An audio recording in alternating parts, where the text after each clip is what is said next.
അസ്സലാമു അലൈക്കും. സബീറേ സബീറേ എടാ നമുക്ക് വാതിൽ തുറക്കടാ. ഹൈമുട്ടി ആജി സബീർ ഖാൻ്റെ കിടപ്പുമുറിയുടെ വാതിൽ ആഞ്ഞടിച്ചലറി. പാതിരാവിൽ ആ ബംഗ്ലാവ് കുടുങ്ങി വിറച്ചു. നെട്ടിവിറച്ച സൈനമ അടഞ്ഞുകിടക്കുന്ന വാതിലിലേക്ക് നോക്കി. പിന്നെ ദയനീയമായി തന്നെ കാര്യസ്ഥൻ കുഞ്ഞാലിക്കുട്ടിയെയും. കോപം കൊണ്ട് ജ്വലിച്ചു നിൽക്കുമ്പോൾ കുഞ്ഞാലിക്കുട്ടിക്കല്ലാതെ മറ്റാർക്കും ഹാജിയാരെ ശാന്തനാക്കാനാവില്ലെന്ന് സൈനബക്കറിയാം. സൈനബയുടെ നോട്ടത്തിൻ്റെ അർത്ഥം കുഞ്ഞാലിക്കുട്ടിക്ക് മനസ്സിലായി. പക്ഷേ ഇന്നത്തെ ദേഷ്യം തന്നെ കൊണ്ട് അടക്കാൻ പറ്റുന്നതല്ല എന്ന് അയാൾക്കറിയാമായിരുന്നു. എങ്കിലും സൈനബയെ ഓർത്ത് ഉൾഭയത്തോടെ ആജിയെ വിളിച്ചു. എന്താ ആജിയാരെ? വിറയാർന്ന ശബ്ദത്തിൽ അയാൾ വിളിച്ചു. ആജിയാരുടെ ഉഗ്രമായ നോട്ടത്തിൽ പിടഞ്ഞ കുഞ്ഞാലിക്കുട്ടി രണ്ടടി പിന്നോട്ട് മാറിപ്പോയി. സൈനബ തളർന്നുപോയി. റബ്ബേ, അരുതാത്തതൊന്നും സംഭവിക്കരുതേ, അവൾ ഉള്ളുരുകി പ്രാർത്ഥിച്ചു. ഡാ സബീറേ! ഹാജിയാർ ഒരിക്കൽ കൂടി അലറി. വാതിൽ തുറക്കപ്പെട്ടു. വാതിൽ തട്ടാഞ്ഞാഞ്ഞ കൈ ഹാജിയാർ പിൻവലിച്ചു. മദ്യലഹരിയിൽ സബീർ ഖാൻ ബാപ്പയെ നോക്കി. ആ നിങ്ങളോ? നിങ്ങൾക്കെന്താ ഭ്രാന്തായോ? എന്തിനാ അങ്ങനെ എൻ്റെ കഥക് തള്ളിപ്പൊളിക്കുന്നത്? തല കുടഞ്ഞുകൊണ്ടവൻ ചോദിച്ചു. അതേടാ, എനിക്ക് ഭ്രാന്താ. അവളെ ഇങ്ങോട്ട് ഇറക്കി വിട്ടില്ലെങ്കിലേ ഭ്രാന്തി ഇനിയും മൂക്കും. ഹാജിയാർ ജ്വലിച്ചു. അവളോ? ഏതവള്? ഉറക്കത്താലും മദ്യലഹരിയാലും അടഞ്ഞു പോകുന്ന കണ്ണുകൾ ബലമായി തുറന്ന് അവൻ ബാപ്പയെ നോക്കി. ആജിയാരുടെ ക്ഷമ കെട്ടു. ഡാ സബീറേ, ഇജ്ജ് കളിക്കല്ലോ.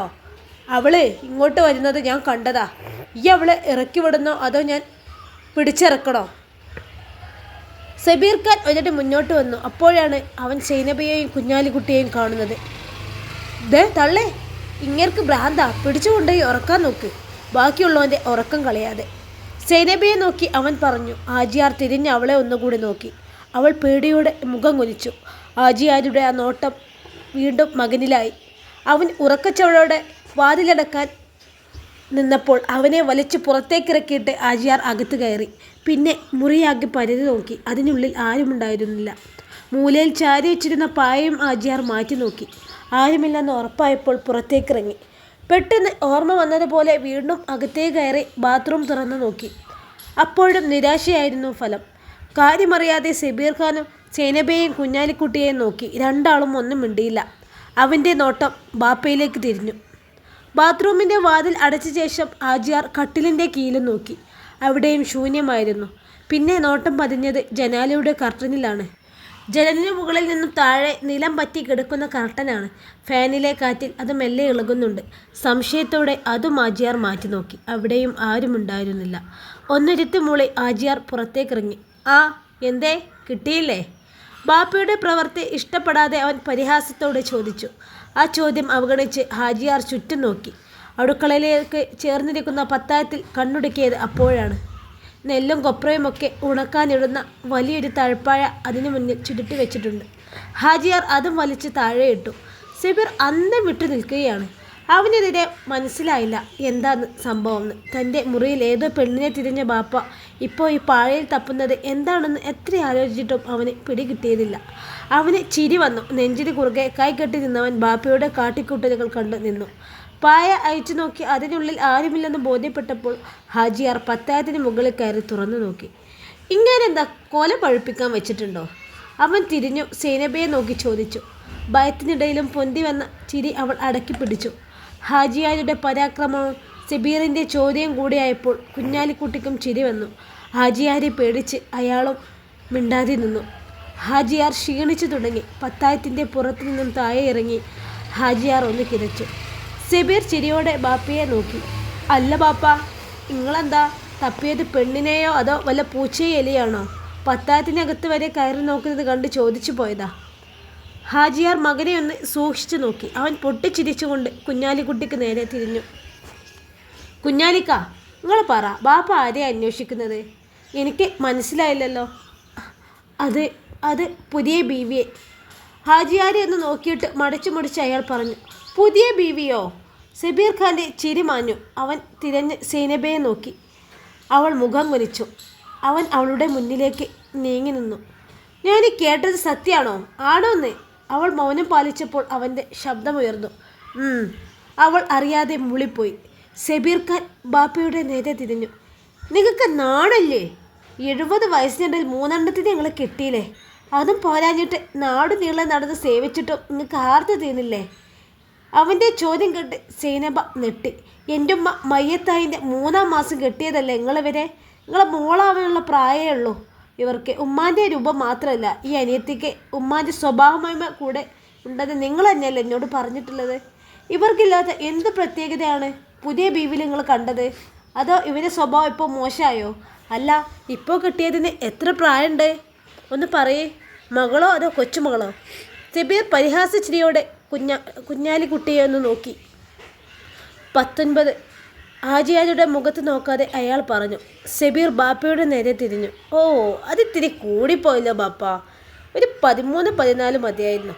കഴിഞ്ഞ ആഴ്ച വയസ്സറിയിച്ച ഏതെങ്കിലും പെൺകുച്ചങ്ങളെ അടുത്ത പഞ്ചായത്തിലെങ്ങാനും ഉണ്ടോ എന്ന് അന്വേഷിക്കാമായിരുന്നില്ലേ?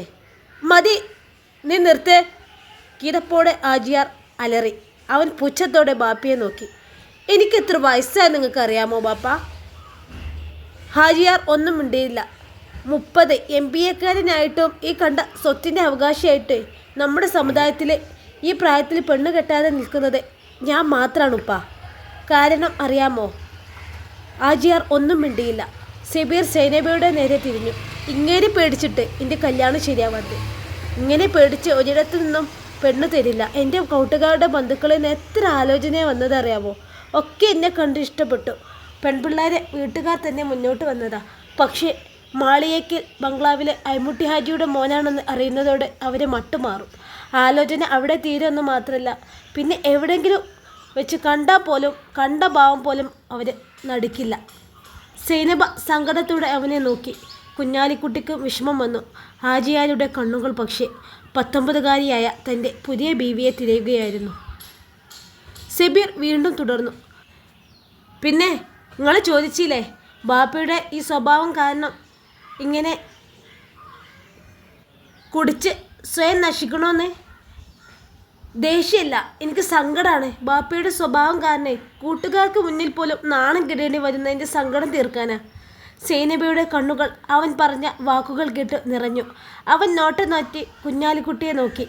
ഇന്ന് ഞാൻ കുടിച്ചതിൻ്റെ കാരണം അറിയണോ നിങ്ങൾക്ക്? ആ വാര്യരി മാഷിൻ്റെ മോളുടെ കല്യാണമാണ് നാളെ. മാഷിൻ്റെ മോൻ അരവിന്ദൻ എൻ്റെ കൂട്ടുകാരനാ. കല്യാണത്തലേന്ന് ചെല്ലണമെന്ന് അവൻ നിർബന്ധിച്ചത് കൊണ്ട് മാത്രമാണ് ഞാൻ അവിടെ പോയത്. ചെന്നപ്പോൾ നല്ല സ്വീകരണമായിരുന്നു.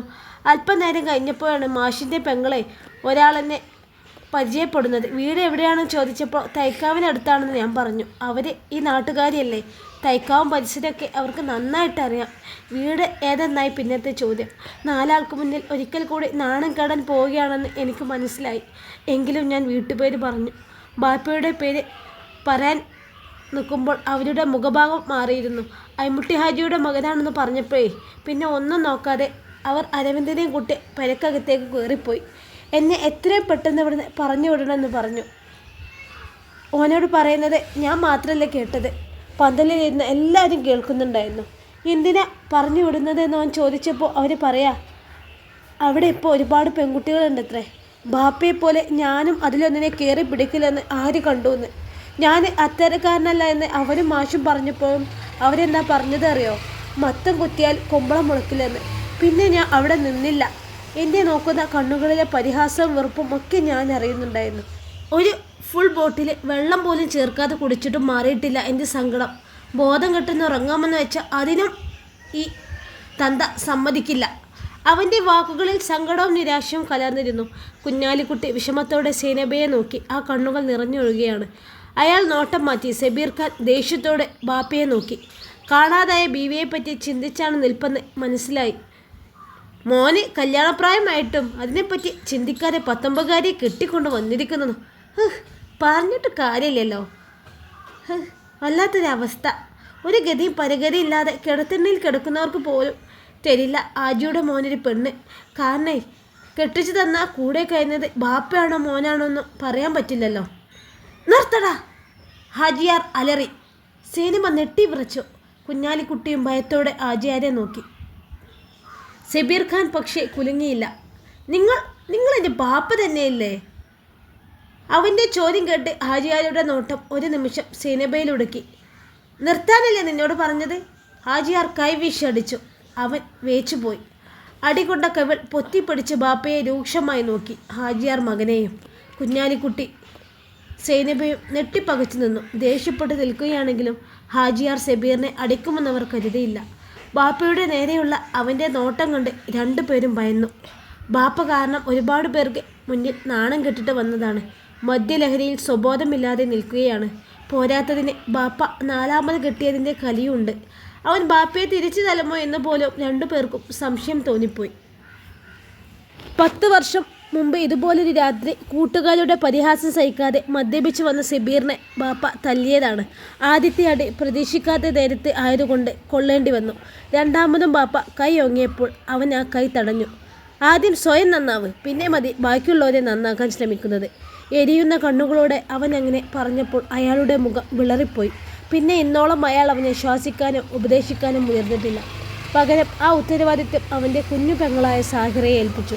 അവൾ കല്യാണം കഴിച്ച് പോയതോടെ പിന്നെ അവനെ നിയന്ത്രിക്കാൻ ഹാജിക്കോ സൈനബക്കോ കഴിഞ്ഞില്ല. മദ്യപിക്കുമെങ്കിലും വേണ്ടാത്ത കൂട്ടുകെട്ടുകളോ ബാപ്പയെപ്പോലെ സ്ത്രീ വിഷയത്തിൽ താല്പര്യമോ ഇല്ല. എങ്കിലും ഒരു പെണ്ണ് കെട്ടി കുടുംബവുമായി കഴിയണമെന്ന് ആഗ്രഹിച്ചിരുന്നു.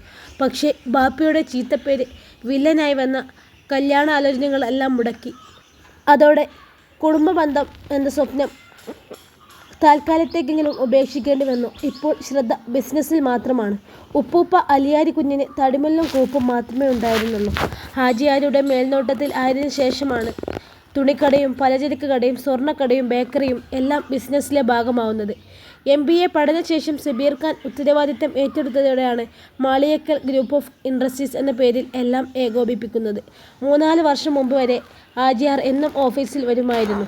ബാപ്പയും മകനും തമ്മിലുള്ള അഭിപ്രായ വ്യത്യാസം ഓഫീസിൽ ചർച്ചാ വിഷയമായതോടെ ഹാജിയാർ ദിവസമുള്ള വരവ് ആഴ്ചയിലൊരിക്കലാക്കി മാറ്റി.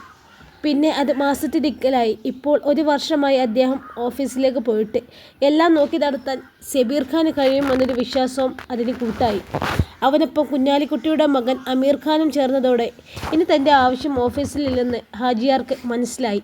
അതോടെ ബിസിനസ്സിൻ്റെ എല്ലാ തലവേദനകളിൽ നിന്നും ഒഴിഞ്ഞ് ഹാജിയാർ കുടുംബത്തിൽ സ്വസ്ഥനായി. എങ്കിലും മാളിയേക്കൽ ഗ്രൂപ്പ് ഓഫ് ഇൻഡസ്ട്രീസിൻ്റെ ചെയർമാൻ ഹാജിയാരായതുകൊണ്ട് തന്നെ 6 മാസത്തിലൊരിക്കൽ കൂടുന്ന ജനറൽ ബോഡി മീറ്റിങ്ങിൽ അദ്ദേഹം ഉണ്ടാവും. അതുപോലെ സംസ്ഥാന തലത്തിലും മതപരമായ പദവികൾ ഹാജിയാർക്കുണ്ട്. അവിടെയൊക്കെ മകനേക്കാൾ ചെറുപ്പമായി ബാപ്പ പങ്കെടുക്കാറുമുണ്ട്.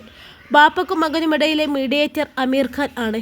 ഓഫീസിലെ മാനേജറും സബീർ ഖാൻ്റെ PAയും അവനാണ്. അവൻ ഓഫീസിൽ ഇല്ലെങ്കിൽ ബാപ്പയോ മോനോ ആരെങ്കിലും ഒരാളെ അവിടെ ഇരിക്കും.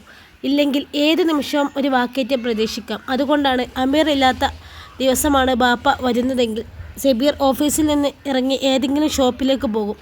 അത് കാണുമ്പോൾ വിഷമം തോന്നുമെങ്കിലും വാശിയുടെ കാര്യത്തിൽ മകൻ്റെ ബാപ്പ തന്നെയായിരുന്നു ഹാജിയാർ. സങ്കടം പുറത്തു വരുന്നത് ദേഷ്യമായാണ്. ഇന്നും ചങ്കു പിടിക്കുന്ന സങ്കടം പുറത്തു വന്നത് ഉഗ്രകോപമായാണ്. സബീറിൻ്റെ ചോദ്യം ചെയ്യൽ കൂടെയായപ്പോൾ അതിൻ്റെ എല്ലാ നിയന്ത്രണങ്ങളും വിട്ടുപോയി. വർഷങ്ങൾക്ക് ശേഷം ഹാജിയാർ മകനെ തല്ലി. 14 19 അത് എൻ്റെ ഇഷ്ടം, അതിൽ ചെന്ന് ഇടപെടണ്ട. കിട്ടിയാലേ പോറ്റാനുള്ള സമ്പത്തും ഈ ഹാജിയാർക്കുണ്ട്, ആരോഗ്യമുണ്ട്. വേണ്ടി വന്നാൽ ഇനിയും ഞാൻ കിട്ടും. അതൊന്നും ഈ അന്വേഷിക്കണ്ട. ഹാജിയാർ ജ്വലിച്ചു. സബീർ പുച്ഛത്തോടെ ചിരിച്ചു. എന്നിട്ട് എവിടെ നിങ്ങളെ പുതിയ ബീവി? എവിടെ മറഞ്ഞു? ആവിയായിപ്പോയോ? ഹാജിയാർക്ക് മറുപടി ഇല്ലാതായി. ജീവിതത്തിൽ ഒരിക്കൽ കൂടി സ്വന്തം മകന് മുന്നിൽ നാണം കെട്ട് കിടക്കേണ്ടി വന്നിരിക്കുന്നു. നായിൻ്റെ മോള്. നാണക്കേടവും സങ്കടവും കൊണ്ട് ഹാജിയാർ പല്ലുറുമ്മി. ബാപ്പ വന്ന് കിടക്ക്, നേരം വെളുക്കട്ടെ, സൈനബ വിളിച്ചു. പൊയ്ക്കോണം എൻ്റെ മുമ്പിൽ നിന്ന്, ഹാജിയാർ അലറി. അവൾ പേടിച്ച് മുറിയിലേക്ക് പോയി. ഹാജിയാർ ദേഷ്യത്തോടെ ഹാളിലേക്ക് നടന്നു. സബീർ കുഞ്ഞാലിക്കുട്ടിയെ നോക്കി. എന്താ കുഞ്ഞാലിക്ക ഇതൊക്കെ? അവന് സങ്കടം വരുന്നുണ്ടായിരുന്നു. ഹാജിയാർ പോയ വഴി നോക്കി നിന്ന കുഞ്ഞാലിക്കുട്ടി സബീറിന് നേരെ തിരിഞ്ഞു. മോൻ അതൊന്നും ആലോചിച്ച് സങ്കടപ്പെടേണ്ട, പോയി കിടന്നുറങ്ങ്. ഇതിപ്പോൾ എവിടുന്നാ, അതും ഇത്ര ചെറുപ്പം? മറുചോദ്യം കേട്ട് കുഞ്ഞാലിക്കുട്ടി ഏതാനും നിമിഷം അവനെ നോക്കി നിന്നു. ബാപ്പയെ ഉപ്പൂപ്പ എന്ന് വിളിക്കുന്നവൾക്ക് എത്ര വയസ്സുണ്ട് കുഞ്ഞാലിക്കാക്ക് അറിയാമല്ലോ. അതിനേക്കാൾ ചെറുപ്പത്തിലുള്ള ഒന്നിനോടൊപ്പം എങ്ങനെ ജീവിക്കാനാവുക? ആ കൊച്ചിൻ്റെ സമ്മതമില്ലാതെയാണോ കിട്ടിയത് എന്ന് എനിക്ക് മനസ്സിലായി. അല്ലെങ്കിൽ ആദ്യ രാത്രിക്ക് മുമ്പ് അത് മറിഞ്ഞിരിക്കൂലല്ലോ. ആ വീട്ടുകാർ എന്തൊരു ആൾക്കാരാ. ഇതിലും ഭേദം അതിനെ കൊന്ന് കളഞ്ഞാൽ പോരായിരുന്നോ? അതോ ബാപ്പയുടെ കയ്യിൽ നിന്ന് കടമായ കാശിന് പകരമായി എങ്ങാനും കൊടുക്കേണ്ടി വന്നതാണോ? അവൻ്റെ ചോദ്യം കേട്ട് കുഞ്ഞാലിക്കുട്ടി വാതിലിനടുത്ത് ചെന്ന് ഹാളിലേക്ക് നോക്കി. ഹാജിയാർ അവിടെയെങ്ങും ഇല്ലെന്ന് ഉറപ്പ് വരുത്തിയിട്ട് തിരിച്ചു വന്നു. മോനെ വിചാരിക്കും പോലെ ബാപ്പ അതിനെ നിക്കാഹ് കഴിഞ്ഞിട്ടൊന്നുമില്ല. നമ്മുടെ കൂട്ടത്തിലുള്ളതുമല്ല. ഹിന്ദുവാ. ഹിന്ദുവോ? അവൻ അമ്പരന്നു. ബാപ്പാൻ്റെ പുതിയ ബീവിയാണല്ലേ അല്പം മുമ്പ് കുഞ്ഞാലിക്ക പറഞ്ഞത്? അവൻ സംശയത്തോടെ അയാളെ നോക്കി. മോനുവിനോടും സേനുവിനോടും അങ്ങനെ പറയണമെന്ന് ബാപ്പ പറഞ്ഞിരുന്നു. ഇതിൻ്റെ അമ്മയായിട്ട് എൻ്റെ ബാപ്പ നല്ല ലോഹ്യത്തിലാ. ഓ, അപ്പോൾ അച്ഛനില്ലാത്ത പെങ്കൊച്ചല്ലേ? ഭർത്താവിനൊപ്പം കഴിയുന്ന ഒരു പെണ്ണിനെയും ബാപ്പ ശല്യപ്പെടുത്തിയിട്ടില്ല എന്ന് അവനറിയായിരുന്നു. അതെ, തള്ളക്കൊച്ച് ഏതൊരു പേരുകെട്ട തറവാട്ടിൽ പിറന്നതാ. കാണാനും സുന്ദരി. അയാൾ മരിച്ചേ പിന്നെ അവൾക്ക് ഒറ്റയ്ക്ക് താമസിക്കാനാവാത്ത ഒരവസ്ഥ വന്നു. അന്ന് അവൾക്ക് 10-25 വയസ്സേ ഉണ്ടായിരുന്നുള്ളൂ. ഈ പെങ്കൊച്ചിന് 2-3 വയസ്സ് വരും. പാതിരാത്രി വന്ന് തട്ടി വിളിച്ചിരുന്നവർ പിന്നീട് അകത്ത് കയറി. അങ്ങനെയാണ് ബാപ്പാക്ക് ആ പരക്കകത്തേക്ക് കയറേണ്ടി വന്നത്. ബാപ്പാൻ്റെ സംരക്ഷണം അവൾ ആഗ്രഹിച്ചിരുന്നെങ്കിലും ഒന്നിച്ച് ജീവിക്കാൻ അവൾ തയ്യാറായില്ല. പക്ഷെ ബാപ്പാക്ക് അവളോട് വല്ലാത്ത സ്നേഹമായിരുന്നു. കൂടെ ജീവിക്കാൻ കൊതിയായിരുന്നു. അതുകൊണ്ട് സ്വന്തമാക്കാൻ കുറച്ച് ബുദ്ധിമുട്ടി. ശരിക്കും പറഞ്ഞാൽ ബലം പ്രയോഗിച്ച് തന്നെയാണ് സ്വന്തമാക്കിയത്. എന്നിട്ടിപ്പോൾ മോളെയും കൂടി. അവന് ദേഷ്യവും സങ്കടവും വന്നു. എന്നിട്ട് അവളെവിടെ? അറിയില്ല. പിടിച്ച് പിടിയാലെ കാറിൽ കയറ്റി കൊണ്ടുവന്നതാ. വണ്ടിയിൽ നിന്ന് വലിച്ചിറക്കി ഈ പെരൻ്റെ ഉള്ളിലാക്കിയതാ. പിന്നെ എവിടെ ആവോ? പിന്നെ കണ്ടിട്ടില്ല. ഈ വീട്ടിലിങ്ങ് നോക്കാൻ ഒരിടം ബാക്കിയില്ല. എന്തായാലും പുറത്ത് പോയിട്ടില്ല, അത് ഉറപ്പാ. അല്ല, അവളെ പിടിച്ചുകൊണ്ടുവന്ന് നാട്ടുകാർ ആരും കണ്ടില്ലേ? ആര് കാണാൻ? അവരുടെ വീടിൻ്റെ തൊട്ടടുത്തൊന്നും വേറെ വീടില്ല. വീട് അത് നിൽക്കുന്ന 5 സെൻറ്റ് സ്ഥലവും അവളുടെ അച്ഛൻ്റെ വക ആയിട്ടുള്ളൂ. ബാക്കി അതിനോട് ചുറ്റുമുള്ള 1 ഏക്കറും അതിനോട് വരുന്ന പുരയുടെയൊക്കെ നമ്മുടേതല്ലേ. മുകളിൽ റോഡ് സൈഡിൽ ലക്ഷം വീട് കോളനിയാണ്. ബാപ്പ ഒരുടെ ആളാണെന്ന് ആ കോളനിക്കാർക്ക് എല്ലാവർക്കും അറിയാം. ബാപ്പാൻ്റെ വണ്ടി കാണുമ്പോഴേ കോളനിയിലുള്ള പെണ്ണുങ്ങളൊക്കെ പേടിച്ചിട്ട് പുരയിൽ കയറി കഥ കിടക്കും. ബാപ്പയെ പേടിച്ചിട്ട് ആണുങ്ങളും ശ്രദ്ധിക്കില്ല. പിന്നെ ആരറിയാനാ? ബഹളം വെച്ചാൽ മോളെ കൊന്നുകളയെന്ന് പറഞ്ഞതോടെ ആ തള്ളൻ്റെ ബോധം പോയി. അതിനെ പെരക്കരയെത്തി കയറ്റി കിടത്തിയിട്ട് വാതിലടിച്ചിട്ടാണ് കൊച്ചിനെ കൊണ്ടുപോരുന്നത്. അല്ല, അപ്പോൾ അവളും നിലവിളിച്ചില്ലേ? അമ്പരപ്പോടെ അവൻ ചോദിച്ചു. അതിനെ ആ കൊച്ചിനെ മിണ്ടാൻ പറ്റൂലല്ലോ, അത് ഊമല്ലേ? അവൻ ഞെട്ടലോടെ കുഞ്ഞാലിക്കുട്ടിയെ നോക്കി. പാവം, മിണ്ടാൻ പോലും പറ്റാത്ത കൊച്ച് ഈ പാതിരാത്രി എവിടെ പോയി? ഈ പരകത്തുണ്ടെന്നാണ് എൻ്റെ വിശ്വാസം. അത് ഉറപ്പാക്കാതെ ബാപ്പക്കിന് ഇരിപ്പറക്കില്ല. ആ ചെങ്കിലെ പിടിച്ചിൽ മോനെ മനസ്സിലാവില്ല. റബ്ബേ, അതിനൊരാപത്തും വരുത്താതെ കാത്തോളനെ പ്രാർത്ഥിച്ചുകൊണ്ട് കുഞ്ഞാലിക്കുട്ടി ഹാളിലേക്ക് പോയി. കഴിച്ച മദ്യത്തിൻ്റെ ലഹരിയെല്ലാം ആവിയായി പോയതുപോലെ തോന്നി സബീറിന്. പിടയുന്ന നെഞ്ചോടെ അവൻ മുറിയിൽ കയറി കതകടച്ചു. ലൈറ്റ് ഓഫാക്കി കിടന്നെങ്കിലും ഉറങ്ങാനായില്ല. കണ്ടിട്ടില്ലാത്തൊരു അമ്മയും മകളും നിലവിളിക്കാൻ പോലുമാകാതെ നിസ്സാരായി അവന് മുന്നിൽ നിന്നു. പെട്ടെന്നൊരു ശബ്ദം കേട്ടു. ചിന്തകളിൽ നിന്ന് നെട്ടിയുണർന്നവൻ ചെവി വട്ടം പിടിച്ചു. ഒന്ന് തട്ടിയതുപോലെ വീണ്ടും കേട്ടു. ആരോ കതകിൽ തട്ടിയതാണെന്ന് അവന് തോന്നി. അവൻ എഴുന്നേറ്റ് കതക് തുറക്കാൻ തുടങ്ങിയതും പിന്നോട് കേട്ടു ആ ശബ്ദം. ബാത്റൂമിനോട് ചേർന്നുള്ള കബോർഡിൽ നിന്നാണ് ശബ്ദം കേൾക്കുന്നതെന്ന് അവന് മനസ്സിലായി. അതിൽ തൻ്റെ ഷൂസും പഴയ 1-2 ബാഗുകളുമാണെന്ന് അവൻ ഓർത്തു. എലി എങ്ങാനും കയറിയോ? അവൻ സംശയിച്ചു. ഒരിക്കൽ കൂടി ശബ്ദം കേട്ടു. നാശം, പാപ്പാൻ്റെ ശല്യം ചേർന്നപ്പോൾ ആ എലി തുടങ്ങിയോ? ഈ വീട്ടിലിപ്പോൾ ഒന്ന് സമാധാനമായിട്ട് കിടന്നിറങ്ങാനും പറ്റൂലല്ലോ എൻ്റെ റബ്ബേ. ഇങ്ങനെയാണെങ്കിലേ ഞാൻ ഈ പരക്ക് തീ വെക്കും. പറഞ്ഞുകൊണ്ടവൻ കബോർഡിൻ്റെ അടുത്തേക്ക് നടന്നു. അതിൻ്റെ വാതിൽ വലിച്ചെറിഞ്ഞ് ഉള്ളിലേക്ക് നോക്കിയപ്പോൾ അവൻ നെട്ടി പിന്നോട്ട് മലർന്നു. വിശ്വാസം വരാതെ പിഴഞ്ഞെഴുന്നേറ്റവൻ വീണ്ടും നോക്കി. ഒരു പെൺകുട്ടി കൂനിക്കൂടി ഇരിക്കുന്നു. അവൻ്റെ സാന്നിധ്യം അറിഞ്ഞവൾ കൂടുതലൊന്ന് ബാക്കിലേക്ക് ചുരുങ്ങി. ബാപ്പ അന്വേഷിക്കുന്ന പെണ്ണ് അവളാണെന്ന് അവന് മനസ്സിലായി. എങ്കിലും അവൾ എപ്പോൾ മുറിക്കുള്ളിൽ കയറി എന്നവൻ ആലോചിക്കാതിരുന്നില്ല. അലിവോടെ അവൻ അല്പനേരം നോക്കിയിരുന്നു. പിന്നെ മെല്ലെ ആ തോളിൽ കൈവച്ചു. നെട്ടി ഉടച്ചവൾ തൊഴുതു. ആ മുഖം അപ്പോഴും കാൽമുട്ടിന് മറിഞ്ഞിരുന്നു. അവന് സങ്കടം വന്നു. ബാപ്പയല്ല, ഞാൻ സബീറാണ്. മോള് പുറത്തേക്ക് വാ, അവൻ വിളിച്ചു. പക്ഷെ അവൾ അനങ്ങിയില്ല. പേടിക്കണ്ട, ഞാനൊന്നും ചെയ്യില്ല. ബാപ്പ ഇന്നിനെ ഇങ്ങോട്ടൊന്നും വരില്ല, അവൻ ധൈര്യം പകർന്നു. അവൾ മെല്ലെ മുഖമുയർത്തി. സുറുമ എഴുതിയ കാപ്പിക്കണ്ണുകൾ കരഞ്ഞു കലങ്ങിയിരുന്നു. അതിൽ ഭയം നിറഞ്ഞു നിന്നു. തുടുത്ത കവിളുകളിൽ കണ്ണീരാൽ കുതിർന്നിരുന്നു. നിശബ്ദമായൊരു വിതുമ്പലാൽ അധരം വിറക്കുന്നുണ്ടായിരുന്നു. ആ സൗന്ദര്യത്തിലേക്ക് ഏതാനും നിമിഷം സ്വയം മറന്നവൻ നോക്കി ഇരുന്നു പോയി. പേടിക്കണ്ട, ബാപ്പ ഇനി വരില്ല. മോള് പുറത്തേക്ക് വാ, സ്വബോധം വീണ്ടെടുത്തവൻ ആശ്വസിപ്പിച്ചു. മാറാത്ത ഭയത്തോടെ അവൾ വാതിൽക്കലേക്ക് നോക്കി. ബാപ്പയെ അവൾ വല്ലാതെ ഭയക്കുന്നുണ്ടെന്ന് അവന് മനസ്സിലായി. പേടിക്കണ്ടെന്ന് ഞാൻ പറഞ്ഞില്ലേ?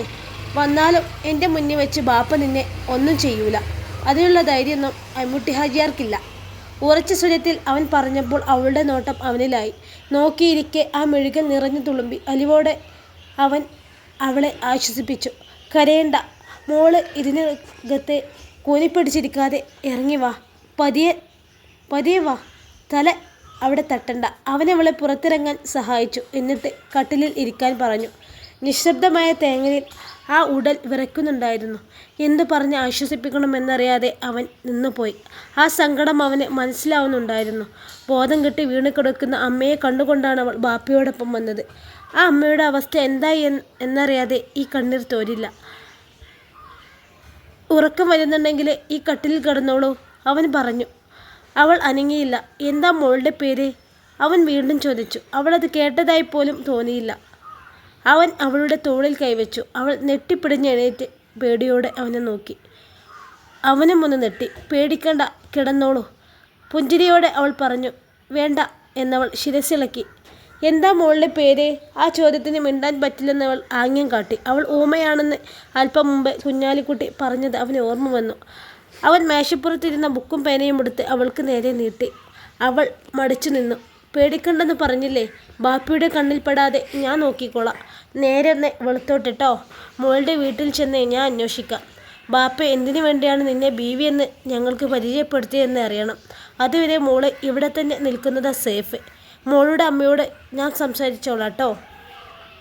അവൻ അത്രയും പറഞ്ഞപ്പോൾ ഭയം മാറി അവൾ ബുക്കും പേനയും കയ്യിൽ വാങ്ങി. ബുക്ക് തുറന്ന് പേരെഴുതിയിട്ട് അവൻ്റെ കയ്യിലേക്ക് തിരിച്ചു കൊടുത്തു. ശ്യാമ. വടിവെത്ത അക്ഷരങ്ങൾ നോക്കി അവൻ വായിച്ചു. പിന്നെ ബുക്കടച്ച് പേനയോടൊപ്പം മേശപ്പുറത്ത് തിരികെ വെച്ചു. മോള് കിടന്നോളൂ. ഇപ്പോൾ പുറത്തിറങ്ങുന്നത് സേഫല്ല. അല്ലെങ്കിൽ ഞാൻ ചിന്നമ്മയുടെ മുറിയിലാക്കിയേനെ. ബാപ്പ ഹാളിലെങ്ങാനും ഉണ്ടാവും. നീ പുറത്തേക്കൊന്നും പോയി കാണില്ലെന്ന് ബാപ്പക്കറിയാം. ചിലപ്പോൾ കുഞ്ഞാലിക്കാനെയും കൂട്ടി ടോർച്ചായിട്ട് പുറത്ത് കറങ്ങി നടക്കുന്നുണ്ടാവും. ഫസ്റ്റ് നൈറ്റ് അല്ലേ നീ കൊളാക്കി കയ്യിൽ കൊടുത്തത്? 3-4 കെട്ടിയിട്ടും കിട്ടാത്ത അടാറ് പണിയല്ലേ കിട്ടിയത്? നല്ല ദേഷ്യം കാണും. ചിരിച്ചുകൊണ്ട് അവൻ പറഞ്ഞപ്പോൾ അവൾ അമ്പരന്ന് നോക്കി. പെട്ടെന്ന് മുറ്റത്ത് ആളനക്കം കേട്ടു. ശ്യാമ പേടിയോടെ സബീർ ഖാന് പിന്നിൽ മറഞ്ഞു. അവൻ പെട്ടെന്ന് ലൈറ്റണച്ച് അവളെ ചേർത്ത് പിടിച്ച് ഭിത്തിയിലേക്ക് ചേർന്ന് നിന്നു. ചാരിക്കിടന്ന ജനൽപ്പാളി മെല്ലെ തുറക്കുന്നത് അവൻ അറിഞ്ഞു. ബാപ്പയാണെന്ന് അവന് മനസ്സിലായി. മുറിയിൽ കയറി നോക്കിയപ്പോൾ കണ്ടില്ലെങ്കിലും അവൾ ഇതിനുള്ളിലുണ്ടെന്ന് ബാപ്പയ്ക്ക് സംശയമുണ്ടെന്ന് മനസ്സിലായി. ടോർച്ച് വെട്ടം കട്ടിലേക്ക് പതിച്ചു. ശ്യാമ ഭയത്തോടെ സബീറിനെ നോക്കി. അവൻ അവളെ കൂടുതൽ ചേർത്ത് പിടിച്ചു. ശബ്ദമുണ്ടാക്കരുത് എന്ന് ആംഗ്യം കാട്ടി. അവനെ ആ കട്ടിലിൽ കാണുന്നില്ലല്ലോ. അടക്കി പിടിച്ച് ഹാജിയാർ പറയുന്നത് 2 പേരും കേട്ടു. എൻ്റെ ഇക്ക, ഓന് ബാത്റൂമിൽ എങ്ങനെ കയറിക്കാണും. അവൻ്റെ സ്വഭാവം അറിയാലോ. പോരാത്തതിന് വെള്ളമാണ്. ഓൻ്റെ വായന ചീത്തവിളി കേൾക്കാണ്ട് നിങ്ങൾക്ക് ഉറക്കം വരൂലല്ലേ? നേരെ ഒന്ന് ഒളുത്തോട്ടെ. നിങ്ങൾ ഇങ്ങോട്ട് വരി, നോക്കട്ടെ. വരാ. കട്ടിലിൽ നിന്ന് മുറിയുടെ കോണിലേക്ക് വെളിച്ചം തിരിയുന്നത് സബീർ കണ്ടു. ബാപ്പ പിന്മാറില്ലെന്ന് ഉറപ്പായതോടെ അവൻ ശ്യാമയെ സൈഡിലേക്ക് മാറ്റി നിർത്തി. പേടിക്കണ്ട, ബാപ്പയെ ഞാൻ മാറ്റിക്കൊള്ളാം. അനങ്ങാതെ ഇവിടെ തന്നെ നിന്നോണട്ടോ, അവൻ പതിയെ പറഞ്ഞു. അവൾ തലകുലുക്കി. സബീർ മേശപ്പുറത്ത് നിന്ന ജഗ് കയ്യിലെടുത്തു. പിന്നെ ജനലിനടുത്തേക്ക് ചെന്ന് നിന്നു. ടോർച്ചിൻ്റെ വെട്ടം അവനെ പൊതിഞ്ഞു. ഏത് നാവിൻ്റെ മോനാടാ പെരക്കൊക്കെ തൊട്ട് ടോർച്ച് അടിക്കുന്നത്? മദ്യലഹരിയിൽ എന്നോണം അവൻ അലറി. ആജിയാർ പെട്ടെന്ന് ടോർച്ച് ഓഫാക്കി അവിടെ നിന്നും മാറിക്കളഞ്ഞു. ആ പോയോ? എനിക്ക് തോന്നിയതാണോ? സ്വയം ചോദിച്ചുകൊണ്ട് അവൻ ജനാല അടിച്ച് കുറ്റിയിട്ടു. കുഞ്ഞാലിക്കുട്ടി ഹാജിയാരെ നോക്കി. അയാൾ ആകെ തകർന്ന മട്ടിൽ ഭിത്തിയിൽ ചാരി നിന്നു. ഇക്കൊന്നും എന്നേ. കുഞ്ഞാലിക്കുട്ടി അയാളുടെ കൈ പിടിച്ച് മുൻവശത്തേക്ക് നടന്നു. മുൻവാതിലിൻ്റെ പടിക്കെട്ടിൽ ഹാജിയാർ തളർന്നിരുന്നു. എൻ്റെ മോളെവിടെ കുഞ്ഞാലി? ആ ശബ്ദം വിറച്ചു. മോളോ? അപ്പം നിങ്ങളെ ബീവിയല്ലേ? കുഞ്ഞാലിക്കുട്ടി ഹാജിയാരെ സൂക്ഷിച്ചു നോക്കി. അബദ്ധം പെടുന്നതുപോലെ ഹാജിയാർ പെട്ടെന്ന് ദേഷ്യപ്പെട്ടു. നിനക്കിപ്പോൾ എന്തൊക്കെ അറിയണം? ഞാനിവളെ നിക്കാഹ് കഴിക്കാൻ പോകുക എന്ന് പറഞ്ഞതല്ലേ? ഉള്ളിലുള്ളത് അപ്പോഴും തുറന്നു പറയാൻ തയ്യാറാകാത്ത ഹാജിയാരെ നോക്കി ഒരു നിമിഷം കുഞ്ഞാലിക്കുട്ടി നിന്നു. പക്ഷെ അല്പം മുമ്പ് ഞാൻ കേട്ടത് മകളെ കാണാതായ ഒരു ബാപ്പയുടെ നെഞ്ചു പിടയുന്ന ശബ്ദമാണല്ലോ. ഇപ്പോൾ കണ്ടുകൊണ്ടതും ഒരു ബാപ്പാൻ്റെ പരിഭ്രമാണ്. അല്ലാതെ ആദ്യ രാത്രി കൊളാക്കി എങ്ങോട്ടോ മറിഞ്ഞു പോയ പുതുപെണ്ണിനോട് പൊയ്യാപ്പിളക്ക് തോന്നുന്ന ദേഷ്യമില്ല. താൻ പറഞ്ഞത് കേട്ട് ഹാജിയാർ എന്ന് നെട്ടിയത് അയാൾ കണ്ടു. എന്നോട് എന്തെങ്കിലും പറയിക്ക. എന്തിനാ മോളെ നിക്കാഹ് കഴിക്കണമെന്ന് പറഞ്ഞത്?